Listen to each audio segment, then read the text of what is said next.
বুঝিয়ে বলা সুকুমার রায়। ও শ্যামা দাস, আয় তো দেখি, বস তো দেখি এখানে, সেই কথাটা বুঝিয়ে দেব 5 মিনিটে দেখে নে।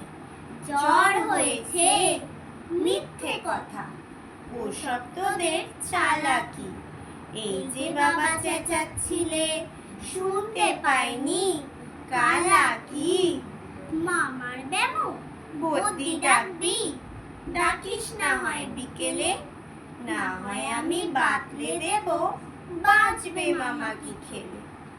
আজকে তোকে সেই কথাটা বোঝাবোই বোঝাবো, না বুঝবি তো মগজে তোর গজাল মেরে গোজাবো। কোন কথাটা তাও ভুলেছিস? ছেড়ে দিচ্ছিস আমাতে? কি বলছিলেন পরশু রাতে বিষ্টু বোসের দাওয়াতে? ভুলিসনি তো, বেশ করেছিস। আবার শুনলে খেতি কি?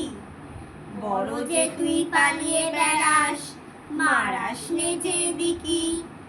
বলছি দাঁড়া, ব্যস্ত কেন, বস তাহলে নিচুতেই। আজকালের এই ছোকরাগুলোর তর সয় না কিছুতেই। আবার দেখো, বসলি কেন, বইগুলো আর নামিয়ে? তুই থাকতে মুটের বোঝা বইতে যাব আমিয়ে। সাবধানে আন, ধরছি দাঁড়া, সেই আমাকেই ঘামালি। এই খেয়েছে, কোন আক্কেলে শব্দকোষটা নামালি? ঢের হয়েছে, আয় দেখি তুই, বস তো দেখি এখানে। ওরে গোপাল, গোটা কয়েক পান দিতে বল খেদিকে। বলছিলাম কি, বস্তুপিণ্ড সূক্ষ্ম হতে স্থূলেতে, অর্থাৎ কি না লাগছে ঠেলা পঞ্চভূতের মূলেতে। গোড়ায় তবে দেখতে হবে কোত্থেকে আর কি করে রস জমে এই প্রপঞ্চময় দৃশ্যতরু শিখরে। অর্থাৎ কি না এই মনে কর রোদ পড়েছে ঘাসেতে, এই মনে কর চাঁদের আলো পড়ল তারি পাশেতে। আবার দেখো, এরই মধ্যে হাই তোলবার মানে কি? আকাশ পানে তাকাস খালি, যাচ্ছে কথা কানে কি? কি বললি তুই?